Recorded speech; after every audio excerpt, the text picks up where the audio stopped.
Bom dia, boa tarde, boa noite. Seja bem-vindo, seja bem-vinda.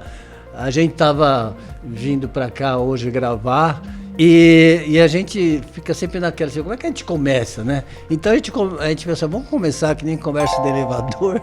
Porra, como choveu esses dias, nossa, né, Léo? Choveu pracas, né? Foi, nossa.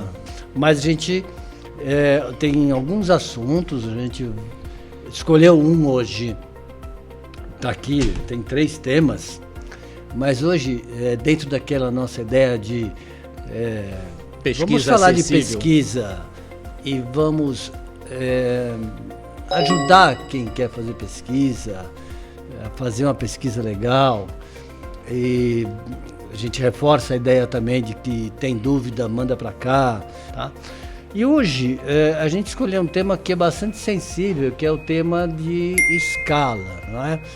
Escala daria para fazer um MBA só de escala, né? Um congresso só de escala, porque a gente tem escalas só para... Assim, eu vou jogar a bola para você, mas as pessoas falam, por que uma escala de 0 a 10? Por que uma escala de 1 a 7? Por que uma escala de 1 a 5? Por que tantas escalas, não é?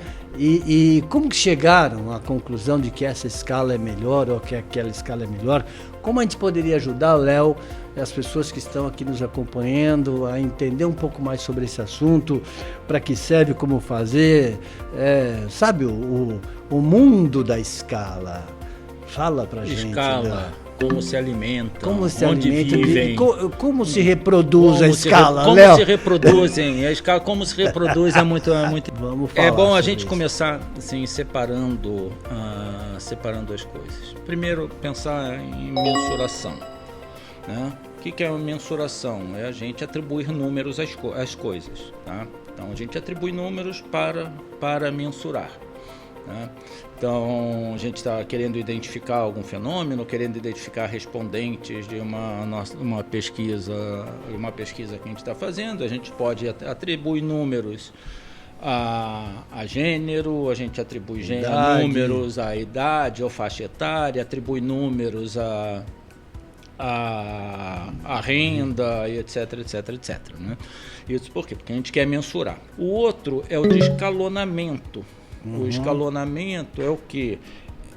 Uma vez que a gente tem uns números, a gente, dentro de um contínuo, tipo uns 50 tons de cinza, né? Ou de um contínuo de 0 a 10, a gente poder identificar os sujeitos que participaram dessa pesquisa dentro desse espectro. Então, quando a gente junta a mensuração com esse contínuo escalonamento, é que a gente tem escala. Então, Léo, como é que a gente vai...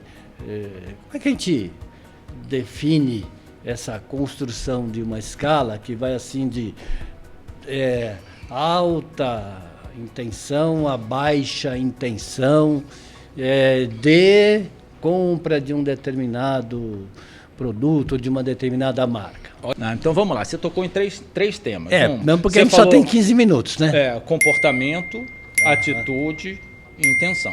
Então, primeiro, vamos lá, comportamento. Comportamento é algo que você pôs em prática. Certo, eu fui lá e comprei. Algo que você fez. Isso. Tá? Então, comportamento, eu fui lá e comprei o produto. Exatamente. Então, se a gente está pesquisando o comportamento, a gente vai pesquisar coisas que as pessoas fizeram. Agora, atitude. Imã de geladeira, hein? Comportamento. É aquilo que foi feito. A gente faz pesquisa de comportamento? Faz. Muita. Né? Então, mas é mais complicada porque você tem que ter o comportamento. E assim, a declarar o comportamento é diferente da gente conseguir mensurar no ato do comportamento. Porque se eu perguntar, gente, prestem atenção na resposta. Fala, Léo. Por que você comprou seu carro? Porque eu prefiro andar de carro do que andar de metrô e ônibus. Né? Então, assim, a gente está fazendo uma pesquisa com o Cláudio, que tem um carro. A gente sempre teve essa discussão é ótima. Né? Por exemplo, eu prefiro andar de carro a andar de ônibus e de metrô. Certo. Né? Isso, então, para vocês, qual é o caráter do carro para o Cláudio quando ele fala isso? É um caráter utilitário. Né? Certo. Então, aí vocês perguntam, aí chega, poxa, que cara simples. O comportamento do Cláudio é um comportamento, ou seja, ele está dizendo que é utilitário. Ele comprou um carro como um instrumento para ir e vir, quando Daqui confrontado a outras possibilidades de ir e vir, ônibus e metrô. Aí se eu pergunto, Cláudio, qual é o seu carro? Meu carro é um Tigo 7. Um Tigo 7, né? É um Tigo 7. Tem ar-condicionado, Muito. banco de couro, Tem. é automático, né? Confortável pra cacete. Sim. Porque o Cláudio dizia que o carro tinha um perfil utilitário para ele. Mas se a gente fosse, então, fazer o perfil dos consumidores que compram um Tigo, claramente não vão ser pessoas que querem algo utilitário, um instrumento para ir e vir da menor maneira, mais barata e mais eficiente possível. O perfil de quem compra um carro desses é um perfil que quer prazer, o carro tem significado e não tem absolutamente nada de errado nisso. Tá? Então isso é comportamento. Perfeito. Tá? Uma outra coisa é atitude. O que é atitude? Atitude, eu adoro usar o termo da psicologia para atitude. Atitude é uma avaliação duradoura a respeito de um objeto de atitude.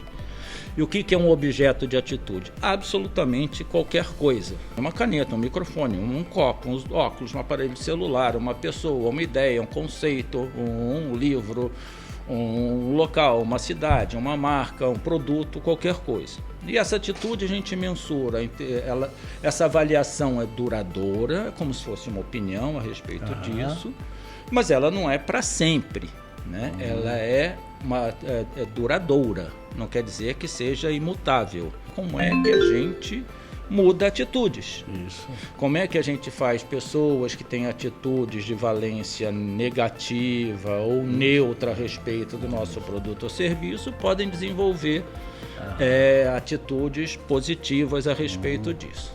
Vamos lá no beabá. Como é que a gente desenvolve uma escala atitudinal? Então vamos pensar o seguinte, eu vou desenvolver uma escala vamos pensar uma escala de consciência de marca. Mas para a gente desenvolver uma escala, tem alguns passos. Primeiro, a gente vai na literatura e vai o que é moda? O que é consciência? O que é consciência de moda? Aí vai ver os estudos que já falaram de consciência de moda, fazer uma revisão da literatura e vai achar lá, vai elaborar uma série de assertivas a respeito de consciência de moda. Eu me visto assim, assim, assado, eu me visto de acordo com os lugares que eu vou, me visto de maneira diferente nos lugares que eu vou. Não, isso aqui não são as escalas, só estou dando exemplos de que poderiam ser. Tá? As assertivas. As assertivas. Vou fazer um montão de assertivas a respeito disso. Elabora-se um montão de assertivas. Essas assertivas vão passar por um estágio que outras pessoas que conhecem de moda, conhecem de consciência de moda, vão dizer, isso aqui tá bom, isso aqui tá ruim, isso aqui tá bom, isso aqui tá ruim, tá? Fazer, então, levar para como se fosse uma comissão julgadora. Depois dessa comissão julgadora, isso daí volta, você depura. Depois que você depura, você vai fazer um teste. Vai mandar para pessoas que potencialmente seriam depois aquelas pessoas que responderiam sobre a sua escala. Seria o público-alvo, afinal. Seria o público-alvo. E aí depois vai fazer aquela pesquisa junto com outras escalas para ver se ela é um preditor de alguma coisa, ou se ela mensura, ou se ela se diferencia de outras escalas, escalas semelhantes, também usando técnicas estatísticas. Depois de tudo isso, aí você pode dizer, Houston, we have a scale. Esse processo todo, ele, na verdade, já foi feito em muitos casos, mas é só para vocês terem uma ideia do quanto trabalhoso é a construção de uma escala que de fato responda às questões que os clientes colocam para nós. E aí o cliente chega, mas eu queria mudar isso aqui, aí eu sou chato. O Cláudio fica, vamos ver, eu falo, não vamos ver, não pode mexer, porque se eu mexo aqui, eu não posso dizer que essa escala, ela é que o Cláudio é muito boa gente, né? Ele é puxa-saco de cliente o tempo inteiro. Cliente, vem cá que eu te protejo. O instrumento foi desenvolvido daquele jeito, é daquele jeito que tem que ser. É porque às vezes você mexe em alguma coisa e a compreensão de quem está lá do outro lado muda totalmente também. Então, a escala foi cientificamente definida. E num processo longo. É preciso seguir. O que não impede que a gente coloque outras perguntas. Existe uma teoria bastante bem estabelecida que chama do Asen e Fishbein, que é a teoria do comportamento planejado, que atesta o seguinte, que uma intenção para a adoção de um comportamento, ela deriva de 3 coisas: uma atitude, de normas subjetivas e de percepção de controle sobre aquele comportamento. A atitude a gente já viu o que é. Né? Então, a atitude é uma avaliação duradoura a respeito de um objeto de atitude. A segunda são normas subjetivas, é o quanto aquele comportamento em questão é valorizado ou tido como positivo por grupos de referência. Ou seja, do meu conjunto de pessoas. Isso, quanto mais o meu entorno valoriza aquele produto, coleta aquela seletiva, marca, coleta seletiva, etc., mais eu vou ter intenção. É o caso da máscara. Por exemplo, o caso da máscara. O caso da máscara. Quanto mais pessoas começaram a usar máscaras em ambientes, mais a gente foi usando também, porque a gente queria também repetir determinados comportamentos. Exatamente. A gente é influenciado pelo meio, etc. e tal. E o terceiro que entrou, que foi assim, que a teoria do comportamento planejado, ela começou como teoria da ação racional, com esses 2 conceitos, e depois teve um terceiro, que é a percepção de controle do comportamento, que assim, o quanto eu tenho condições de adotar aquele comportamento, o quanto eu tenho de condições de comprar aquele produto, o quanto eu percebo de condições de fazer, né, de fazer algo. Ou seja, para eu ter coleta seletiva, eu vou ter que botar dentro do carro, eu posso não ter carro, né? Separar as coisas, andar não sei quantos quilômetros para levar. Ou seja, eu não tenho... Eu tenho tudo positivo, mas a percepção, eu não tenho controle sobre a execução daquele comportamento. Eu não me vejo em condições de executar aquele comportamento. Então, essas 3 coisas levam para uma intenção, né? E a intenção de adoção de um comportamento é o que vem antes do comportamento. É para vocês guardarem que desenvolver um instrumento de pesquisa não é tão simples. Toda a discussão a respeito disso é o seguinte: existem coisas certas, ou várias, concorrentes inclusive, para a gente mensurar fenômenos. Então, cabe a nós encontrar naquela caixa de Lego quais são os tijolinhos que a gente vai colocar na nossa pesquisa. E sempre com essa preocupação de que cada cliente tem uma demanda diferente. Então, não faz sentido que algo sirva para tudo. As escalas estão inseridas dentro desse questionário, ou instrumento de pesquisa, como a gente também gosta de chamar, mas acho que deu para entender o que é. Eu espero que eles tenham ficado com uma atitude positiva em relação às escalas. Né? Essa era a ideia. Sempre. Né? Então, se você ficarem com atitude positiva em relação às escalas, isso já é Acho que só para a gente fechar, a gente poderia voltar só naquele comecinho lá. A escala, ela é algo que mensura, como é que você fala? Escalona. E você vai colocar, identificar cada um dos sujeitos ou um grupo de sujeitos dentro de uma escala. É isso, Léo? É isso, né? Falamos de escala? Acho que mas dá para isso dá. Ou seja, isso dá uma dissertação, isso dá uma parte de uma tese. Mas então tem muita coisa para se falar disso, mas assim, em linhas gerais... E você, se não entendeu, manda pergunta. Fala, e pode até xingar a gente, fazer, porra, vocês não entendem nada desse negócio. Exatamente. Mas a gente tentou aqui dar alguma explicação. Com carinho.